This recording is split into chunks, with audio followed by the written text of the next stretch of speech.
Hey guys, it's Laura. Welcome to my story. So, today I'm not going to be reading from Hans Christian Andersen. I need to go through it and find some stories that I like to read because, sorry, I kind of need to like the stories I'm reading too. So, this one is going to go up on the shelf for at least a week or so until I can find one that I like. But for today, I'm actually going to read one of my favorite Greek mythology stories from myth I can't say that word. Myths and legends. I had to take the dust cover off because it ripped, so sorry. Anyway, my favorite myth from Greek mythology is I have a few. I have quite a few, but my favorite is Echo and Narcissus. So I'm gonna be reading that one today. It's not a lengthy one, but it does have some length to it. But it also has a very good moral to it. So anyway, so let's get into reading. I've got my little bookie mark in there. A little. That's not the one I want to read. My little magnetic bookmark. I'm not gonna put that on my computer. That might do something to it. Anyway, okay. This is Echo and Narcissus from Greek mythology. Echo was a wood nymph. How do you say that? Who danced and sang in the forest. She told engaging stories to anyone who would listen. And although she was adored by the other nymphs, her headstrong ways meant that none of her playmates had the last word. Echo would skip and frolic among the trees, charming the small creatures and befriending the forest folk as she played. Hera was enchanted by the nubile young nymph, and she came daily to hear Echo's tales of adventures, of fairies of far-off places, stories that grew ever more complicated with each telling. One day, Hera left earlier than usual, inspired to see her husband Zeus by Echo's romantic tales. I apologize, my sinuses are going crazy. It was on this day that Hera was presented with evidence of her husband's philanderings, and discovered that Echo had been involved in the suffrage. Subterfuge? I hope I'm saying that right. Receiving a wage from Zeus to occupy his lovely wife. Hera flew into a rage which resounded through the kingdom, and the victim of her wrath was Echo, who was stripped of her power of speech, only able to echo the last words spoken by any person. Echo fled deep into the forest, tortured by her speechlessness, drained of her life and vitality. Now in this same forest lived a handsome young man named Narcissus, a thespian, and the son of the blue nymph Leurope and the river god Cephissus. Oh, hold on, my camera fell. Sorry. There we go. Sorry. You fell. And I've lost my place. Oh wait, here we go. When Narcissus was but a child, his mother consulted the seer Narcissus. I'm gonna apologize. I have trouble reading words, and Greek names are almost impossible because they got some funky names. Anywho, to learn his fortune. Would he live to old age? She longed to know. If he never knows himself, said the wise man. Tales of Narcissus' beauty had spread far and wide, and it was not long before he grew conceited and self-satisfied. There we go. Lovers came and went, but Narcissus's heart grew colder, frosted by the knowledge that none could match his charming grace.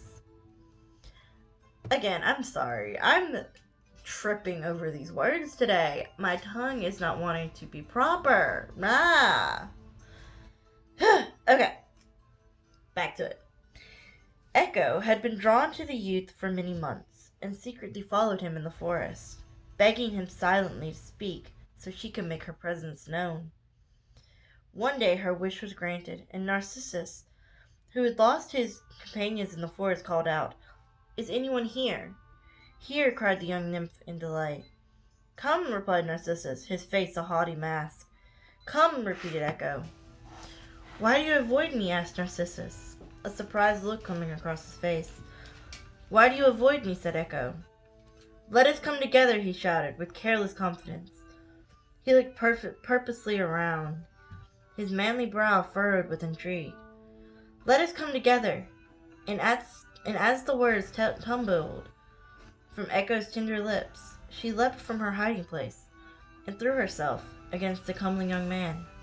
He stepped back in horror, roughly detaching himself from her grasp and snarling, "I will die before you ever lay with me." Summoning up the arrogance of his youth, he cast Echo aside and left the clearing, failing to hear her pleading, "Lay with me," as he stalked away. Echo grew cold with misery, and unable to draw breath, she lay still and pined for her lost love, the vessel for her childish hopes and aspirations. There Echo laid until she was no more than her voice, her tiny body becoming one with the woodland floor. Water break.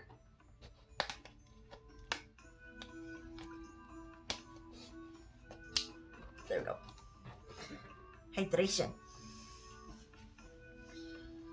Okay.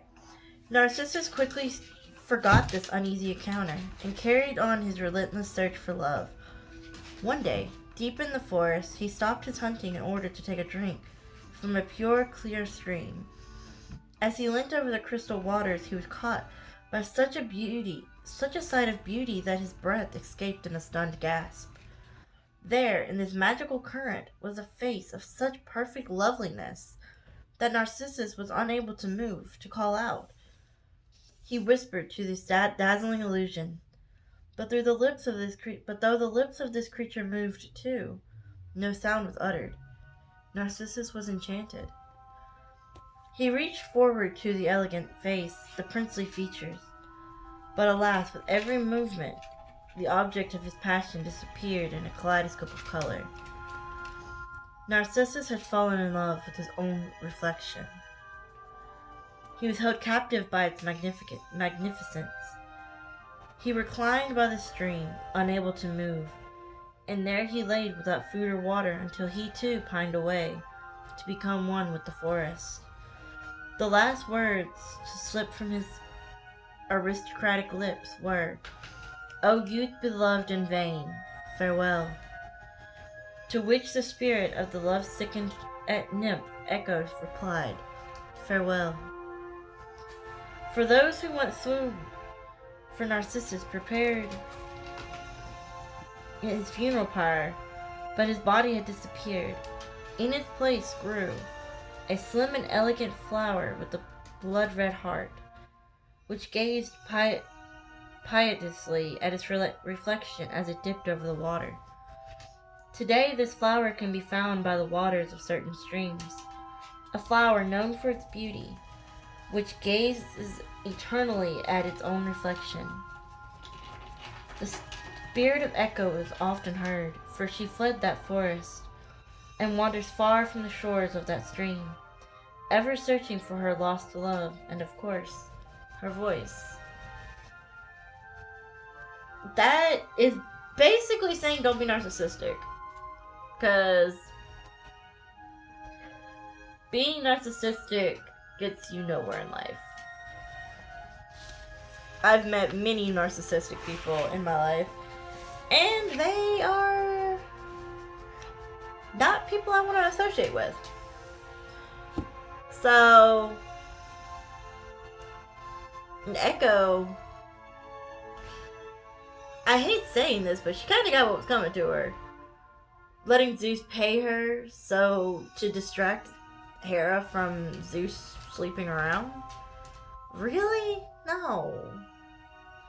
So, Hera being Hera, if you know anything about Greek mythology, Hera is a very not nice lady. If you know anything about Greek mythology, you know what I mean. It's hard to describe her. Okay, she's kind of nuts. Okay, and if you don't know, Hera is the goddess of what is it? Marriage and fertility, I believe. And her husband Zeus is known for sleeping around. Okay, so Echo kind of got what she deserved, but she also didn't deserve for Narcissus to do what he did.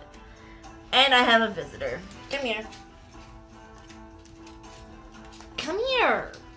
Oh, come here. She always wants to be on camera. Don't you? You love being on camera. So, that's the story for today. The story of Echo and Narcissus. There are other tellings of it. Okay. You need to get down. Thank you. There are other tellings of it where it says that there's a goddess who takes pity on Echo or hates Narcissus for doing what he did to Echo. So my dog is right here. If you can see her little nosy. So yeah, there's different stories all over the world. This is just the one that's in this book. This book is really cool because it literally has Mia, get down. Thank you. It has African, Celtic, Chinese, Classic Greek, which I just read, Indian, Native American, Norse, Scottish. If y'all want me to read any other myths or anything from there, or a type of myth, let me know. Leave it down in the comments. And I have a Facebook page, Laura Lee Books. I have an Instagram, Laura Lee Books TV. I'm sorry. And if you like this video, if you liked this video, give it a thumbs up, leave a comment. Let me know what you think. Bye, guys. I hope your day is going great. I hope your story is unfolding the way you want it to. And I hope y'all are just doing good. Bye.